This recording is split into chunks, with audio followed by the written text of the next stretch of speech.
اعوذ باللہ من الشیطان الرجیم بسم اللہ الرحمن الرحیم الیہ یرد علم الساعة وما تخرج من ثمرات من اکمامها وما تحمل من انثى ولا تضع الا بعلمه ویوم ینادیہم این شرکائی قالوا آذناک ما منا من شہید وضل عنہم ما كانوا يدعون من قبل وظنوا ما لهم من محیص صدق اللہ العظیم۔ اللہ ہی کے حوالے ہے قیامت کا علم کہ قیامت کب آئے گی۔ وما تخرج من ثمرات، اور جو بھی نکلتا ہے میووں میں سے ان کے غلافوں کے اندر سے، وما تحمل من انثى، اور جو بھی کوئی مادہ اٹھاتی ہے اپنے پیٹ میں حمل، ولا تضع، اور نہ ہی وہ اس کو جنتی ہے، الا بعلمہ، مگر وہ اللہ کے علم میں ہوتا ہے۔ اور اس کو صرف انسانوں پر نہ سمجھیے، تو تمام حیوانات کا معاملہ ہے۔ اسی لیے یہاں پر عورت کا نام نہیں لیا گیا، بلکہ یہ کہ جو بھی ہے، من انثیٰ، جو بھی ہے۔ وَيَوْمَ يُنَادِيهِمْ أَيْنَ شُرَكَائِي، اور جب اس دن کے پکارے گا انہیں کہ کہاں ہے میرے وہ شریک، قَالُوا آذَنَّاكَ مَا مِنَّا مِن شَهِيدٍ، تو وہ کہیں گے ہم نے تو آپ سے عرض کر دیا ہے، ہم میں سے کوئی بھی اس کا اقرار نہیں کرتا کہ ہمارا کوئی شریک ہے۔ یعنی یہ کہ اس وقت وہ بالکل ایسے بے بس ہو جائیں گے کہ وہ نہیں کہہ سکیں گے کہ ہم نے واقعتاً کسی کو سمجھا تھا کہ وہ ہمارا سہارا ہوگا۔ وَضَلَّ عَنْهُمْ مَا كَانُوا يَدْعُونَ مِن قَبْلُ، اور گم ہو جائیں گے ان سے، ان کے ہاتھوں کے طوطے اڑ جائیں گے جن کو وہ پکارا کرتے تھے اس سے پہلے۔ وَظَنُّوا مَا لَهُم مِّن مَّحِيصٍ، اور انہیں یقین آ جائے گا کہ اب کوئی خلاصی کی کوئی شکل نہیں ہے، یہاں سے نجات پانے کی کوئی صورت نہیں۔ لا يسأم الانسان من دعاء الخیر، انسان نہیں تھکتا ہے خیر مانگتے ہوئے، اگر اس کے پاس دولت ہے اور مانگے گا، اور نعمتیں ہیں اور مانگے گا۔ وَإِن مَسَّهُ الشَّرُّ، اور اگر کہیں اسے تکلیف پہنچ جائے، فَيَئُوسٌ قَنُوطٌ، تو بالکل مایوس ہو جاتا ہے اور نا امید ہو جاتا ہے۔ وَلَئِنْ أَذَقْنَاهُ رَحْمَةً مِنَّا مِن بَعْدِ ضَرَّاءَ مَسَّتْهُ، اور اگر ہم انہیں اپنی رحمت کا مزہ چکھا دے اس کے بعد کہ اسے کوئی تکلیف پہنچی تھی، لَيَقُولَنَّ هَٰذَا لِي، تو وہ کہے گا یہ تو میرا ہے ہی، یہ تو میری اپنی صلاحیت ہے، میں نے اپنے مسائل کو حل کر لیا، میرے جتنی بھی مشکلات تھیں میں نے بڑے اپنے ناخن تدبیر سے تمام عقدے حل کر لیے۔ وَمَا أَظُنُّ السَّاعَةَ قَائِمَةً، یہ بالکل وہی الفاظ ہیں کہ جو سورہ کہف میں آئے ہیں کہ دو اشخاص کا مکالمہ ہوا تھا، میں نہیں سمجھتا کہ قیامت وغیرہ کوئی قائم ہونے والی شے ہے۔ وَلَئِن رُجِعْتُ، وہاں رُدِدْتُ ہے، یہاں رُجِعْتُ ہے، اور اگر مجھے لوٹا ہی دیا گیا، گویا کہ بالفرض، جیسا کہ تم کہتے ہو، اگر واقعتاً ہو ہی گیا، اول تو میرا گمان نہیں ہے، یہ ڈکوسلا سا معلوم ہوتا ہے مجھے، اگر ہو ہی گیا، اِلَىٰ رَبِّي إِنَّ لِي عِندَهُ لَلْحُسْنَىٰ، تو میرے لیے تو پھر وہاں اور اچھائی ہوگی، اس لیے کہ جب یہاں مجھے نوازا ہے، اللہ نے سب کچھ دیا ہے، عزت دی ہے، پیسے دیے ہیں، دولت دی ہے، اولاد دی ہے، تو ظاہر بات ہے کہ میرے اندر کچھ ہے جو اسے پسند آیا ہے، تو یہ کہاں چلا جائے گا؟ میرے اندر جو خیر ہے، جو میرے اندر اللہ تعالیٰ کی محبوبیت کی کوئی چیز ہے، تو وہ وہاں بھی قائم رہے گی اور اللہ تعالیٰ وہاں بھی مجھے دے گا۔ فَلَنُنَبِّئَنَّ الَّذِينَ كَفَرُوا بِمَا عَمِلُوا، تو پھر ہم پوری طریقے سے جتلا دیں گے ان کافروں کو جو کچھ کے عمل انہوں نے کیے ہوں گے۔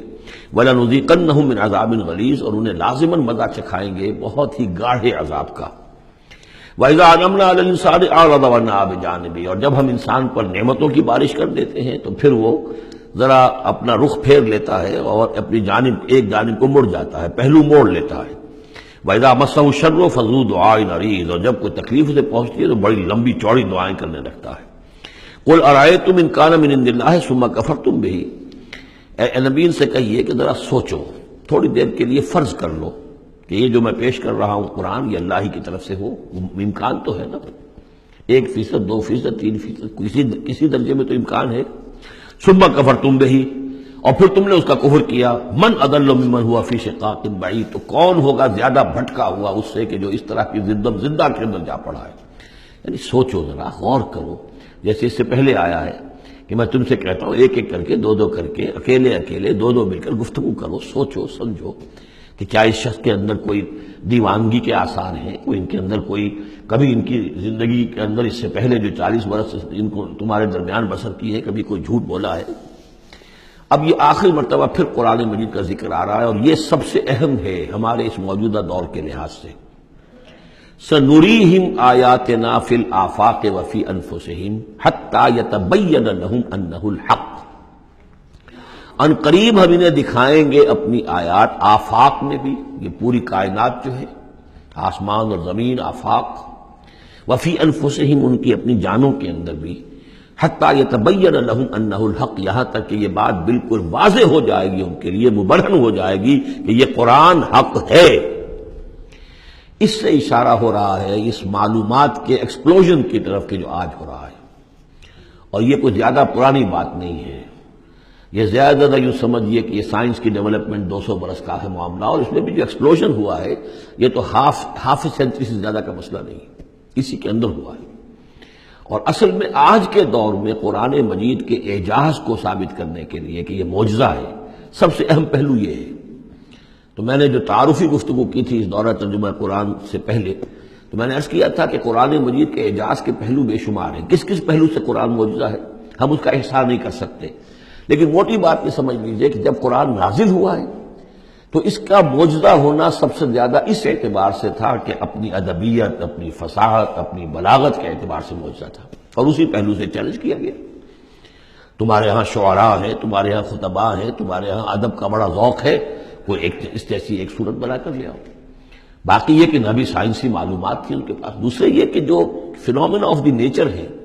قرآن میں، جو آسمان زمین دیکھو، اب ظاہر بات ہے اس وقت وہ آدمی کیا دیکھ رہا تھا؟ اپنی ننگی آنکھ سے جو کوئی دیکھتا تھا وہی دیکھ رہا تھا نا، لیکن آج انسان دیکھ رہا ہے ٹیلیسکوپس کی مدد سے، آج انسان دیکھ رہا ہے مائکروسکوپس کی مدد سے، الیکٹرانک مائکروسکوپ سے، آج جو انسان کے معلومات کا ذریعہ جو ہے، تو گویا کہ وہ آیات الہیہ جو قرآن مجید میں جن کے اشارے کر دیے گئے، ان کو جو 1400 برس قبل کا انسان دیکھ رہا تھا اور جو انہیں آج کا انسان دیکھ رہا ہے، وہ زمین و آسمان کا فرق ہے۔ اور ہوتے ہوتے یہ ثابت ہوتا چلا جا رہا ہے کہ جو کچھ قرآن مجید نے کہا تھا وہی حق ہے۔ اس میں اگرچہ ابھی کچھ حصے رہ گئے ہیں، لیکن بہت سے پہلو ہیں جو واضح ہو رہے ہیں، اور روزانہ کوئی شکل ایسی آتی ہے کہ جس سے کہ ان سائنسی حقائق سے قرآن مجید کا حق ہونا ثابت ہوتا ہے۔ لہذا آج کے دور میں اس کام کو بہت اہمیت حاصل ہے کہ اس کے لیے محنت کی جائے، کوشش کی جائے۔ اب اتفاق کی بات ہے کہ یہ کام کیا بھی ہمارے ہاں، تو بہرحال جو سب سے بڑی نمایاں کتاب ہے وہ ایک فرینچ سرجن نے کیا، وہ ایمان لے آئے، مورس بکائی، لیکن یہ کہ کسی مسلمان کو یہ توفیق نہیں ہوئی کہ وہ مطالعہ کرتا ان سائنسز کا اور ان کے حوالے سے پھر وہ کمپیریٹو اسٹڈی کرتا بائبل اور قرآن کے مابین، اور پھر کہتا اور دعوے کے ساتھ کہہ سکتا کہ سائنسی جو بھی انکشافات آج تک ہوئے ہیں قرآن کا ایک حرف بھی غلط ثابت نہیں ہوا۔ ہاں، قرآن مجید کے ان الفاظ سے جو معنی پہلے سمجھے گئے تھے جبکہ معلومات کا دائرہ محدود تھا وہ غلط ہو سکتے ہیں، لیکن قرآن کا لفظ غلط ثابت نہیں ہوا۔ آج قرآن کا وہ لفظ زیادہ اجاگر ہو کر، روشن ہو کر، جیسا کہ میں نے آپ سے عرض کیا علقہ، اب علقہ کہاں سے لے آئے؟ اب یہ علقہ فائدہ، فؤاد، فائدہ اس سے ہے، تو یہ چیزیں اب اور زیادہ واضح ہوتی جا رہی ہیں۔ یا کہ تمام اجرام سماویہ کا کل فی فلک یسبحون، جتنا آج معلوم ہے یہ پہلے تو معلوم نہیں تھا۔ کئی دور آئے ہیں، پہلے انسان سمجھتا تھا زمین ساکن ہے، سورج چلتا ہے، پھر سوچا کہ نہیں یہ تو سورج ساکن ہے، زمین چلتی ہے۔ آج ہمیں معلوم ہے کوئی شے ہے ہی نہیں، سکون محال ہے قدرت کے کارخانے میں، کوئی ذرہ بھی جو ہے اندر، جو ایک ایٹم ہے وہاں بھی حرکت ہے، وہ نیوٹرونز جو ہے وہ کس طریقے سے چکر لگا رہے ہیں بے تابانہ، حرکت ہی حرکت ہے۔ تو اس اعتبار سے قرآن مجید جدید سائنسی اکتشافات کے ذریعے سے جس طریقے سے اس کے حقائق مبرہن ہو رہے ہیں، اس پر زیادہ توجہ کی ضرورت۔ البتہ اس میں تکلف کرنا اور زبردستی کرنا نہیں، جہاں وہ بات ابھی واضح نہیں اب صاف مان لو، جو بھی ہم سورہ آل عمران میں پڑھ آئے ہیں کہ یہ بات ابھی واضح نہیں ہے، لیکن ہمیں یقین ہے کل من عند ربنا، یہ سب اللہ کی طرف سے ہے۔ وقت آئے گا کہ ثابت ہو جائے گا کہ جو کچھ قرآن نے جو الفاظ استعمال کیے تھے، جو حقیقت منکشف ہوگی، وہ عین ان الفاظ میں صحیح فٹ ہو جائے گی، اگرچہ ابھی ہم اس کی وضاحت نہیں سمجھ سکتے۔ تو جہاں تکلف نہ کیا جائے، تصنع نہ کیا جائے، کھینچتان نہ کی جائے، یہ نہ کیا جائے، یہ بعض لوگوں نے یہ کیا ہے،